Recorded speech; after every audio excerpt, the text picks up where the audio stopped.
When I'm talking about macro play in Heroes of the Storm, I'm talking about map timings, controlling when buildings happen. Like, for instance,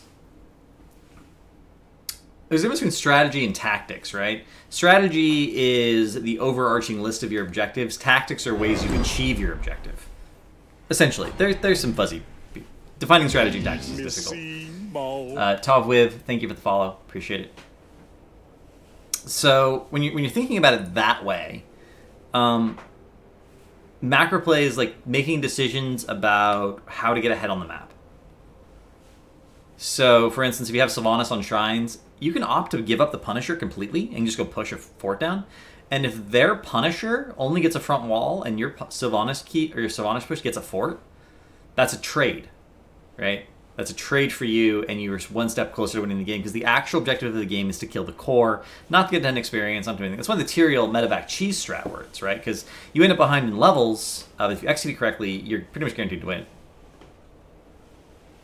So macro play is focusing. Macro play can essentially be summed up as focusing on remembering the fact that the objective, the way to win the game, is to kill core. And there's lots of things you do that get you ahead in experience, and that experience gets you buildings, and those buildings eventually get you core. Macro play is understanding what gets you ahead, and sometimes even what you can just skip and go win the game.